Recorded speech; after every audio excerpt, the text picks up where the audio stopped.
Hello! So in this video, I'm going to go over my coloring process for my recent illustration. And the scene is basically a spring, summer type of picnic scene. And what inspired me to draw this illustration is about a month ago, I basically finished what will probably be my last year of my previous work. I just felt very freed. So now I'm going to be working a lot more on my art. So you can stay tuned for more art tutorials on both my YouTube and TikTok. I also have a Patreon if you're interested in that. But yeah, that was the inspiration, just feeling kind of free to do what you want, and for some reason that made me think of a picnic. So I did already go and create the outline, and the first part of my coloring process is where I fill in the base colors. And basically to do that, I open up my layers and I make the outline layer into the reference layer. Basically that makes it so that anything else you do on the other layers is using that layer, the reference layer, as a reference. That makes sense? So let me just show you. I'm going to go ahead and create a new layer, and I'm going to place that under.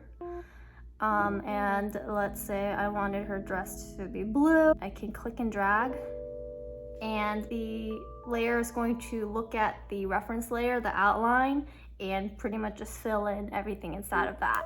So I'm gonna go and fill in all of my colors. All right, so I've gone ahead and added the base colors for most of the items in my illustration. Now I haven't colored the picnic blanket because I'm going to probably make that a more of like a checkered pattern, and the background I'm going to make into more of like a painting at the end. So for right now, I've just did base colors for the characters and also the food on the picnic. So the first thing I usually do is I color the main characters first. So for this illustration, it will be my character here. And I usually do the skin, start shading the skin first. So to do that, I'm going to create a layer, and this will be layers for shading and highlights, and I'm going to put that on top of the base layer for the skin. And then I'm going to find a good shadow color, and I normally go in and airbrush in the base shadows first. So I'm going to go ahead and do that. My screen recording on my iPad stopped working. I'm gonna try that again. It's currently showing that it's recording, so hopefully it works. So I'm going to pick up where I left off, and this is the highlights on the eyes. So I have like two different areas of highlights, and I'm just gonna move this around a little bit. All right, next I'm going to color her mouth, which is in that layer. So this part's pretty simple. I get a very like dark red shade, and I focus the shadows on like the inside of the mouth where the shadows would be. All right, now I'm gonna move on to the hair, and for the hair I've adapted this new technique where I don't use a brush, but instead I use the freehand selection tool. So just like with the other shading layers, I'm going to create a new layer and set that to clipping mask on top of the base color. Then I'm going to use the freehand selection tool, and I'm going to outline basically the shadows of the hair. And I like using the selection freehand tool because for hair, it's not really, especially anime hair, like painted on, it's very like pointy and rigid. So I find that this tool works really well. And basically what I do is I try to eyeball where the shadows would be,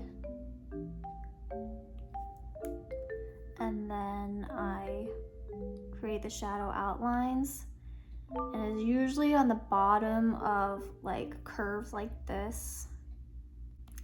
And then on big pieces of hair, like over here, just kind of create my own sort of waves of shade. Right, now that I've had the outlines done, I'm going to go back to that layer and find a shadow shade for the hair. In this case, it's going to be a dark brown, and basically I paint in my outline. And that's how it looks like. And I'm gonna adjust the color of the shadow, make it a little bit, I think, of a red tone, and maybe a little bit lighter. All right, and once I'm happy with the color, I'm going to use the smudge tool in the paint or the round brush, and I'm going to smudge out these kind of harsh lines, and this will make them look more natural, a little bit more gradient, while still keeping this anime hair shadow look.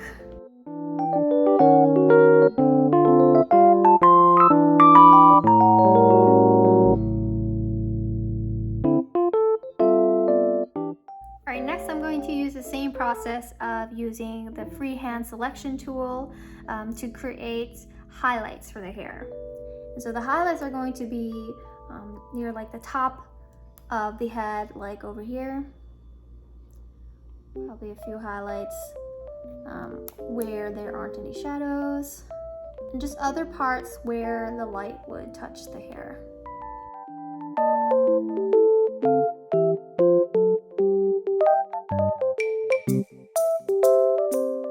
And for the highlights, I use white, and I just make it a little bit more transparent, and then use the round brush smudge tool again to smooth it out.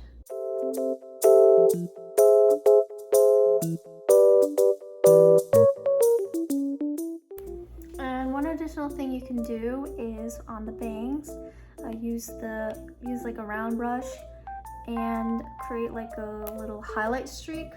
I'll do that again, like sort of like that. Alright, next I'm going to do the clothes, and I shade this similar to how I shade the hair, using the freehand selection tool so that I can get the looks of like the wrinkles.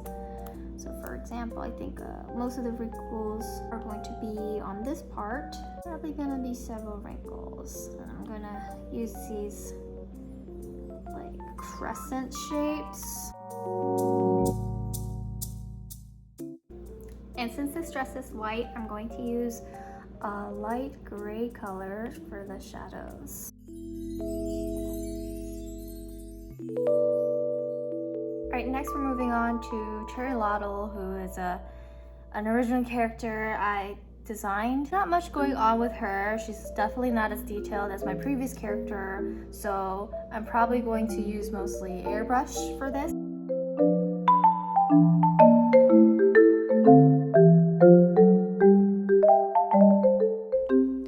Alright, so for the rest of the video, I did not capture any footage of me talking, so I'll be doing a voiceover. Here I'm going to be starting on the first food item, which is the strawberry, and as you can see, I'm using a reference photo. The strawberries in my picture are cut in half, so that's the reference picture that I have. And I use mostly the airbrush and the round paintbrush tool for this as well, and just smudge things out.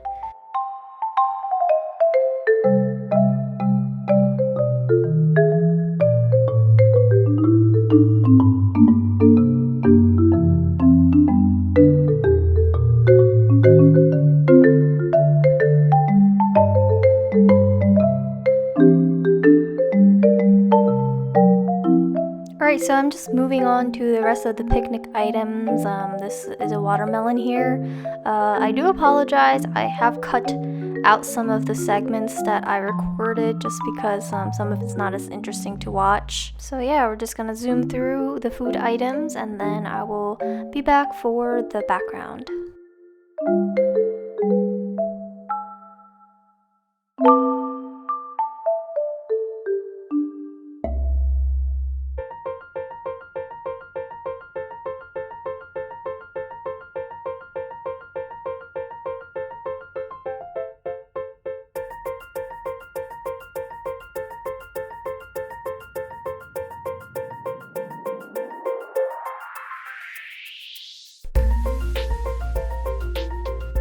Alright, so for the picnic blanket, I just got this checkerboard pattern, and I'm just adjusting it to fit the point of view. Also changing the colors to a slightly pinkish tone. So by now this illustration has taken me a few days with all the different things going on in here. And the last step is to do the background. Now, I don't normally do a background, or I guess here, the ground, but I just kind of looked up some reference photos of this being on a grass, some grass fields, and then I'm using some different paintbrushes with different textures to get the effect of the grass. So once that's done, I'm going in with a thinner brush to create some strokes to look like the grass blades. And I wanted to play with the lighting here, so I'm using a sort of whitish color to really highlight where the sunlight might stream through the trees.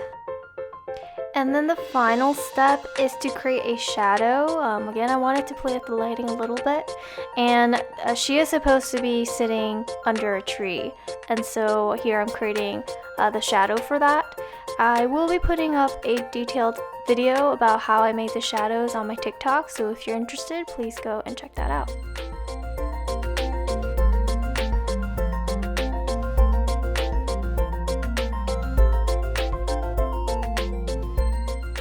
And here is the final product. I'm pretty happy with how it came out. This is probably one of the most detailed illustrations that I've done so far. One thing that I'll admit I got a little lazy on is the tree on the top. You can see that I just basically used a paintbrush with leaves on it.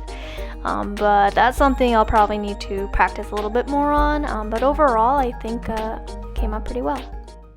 Until next time.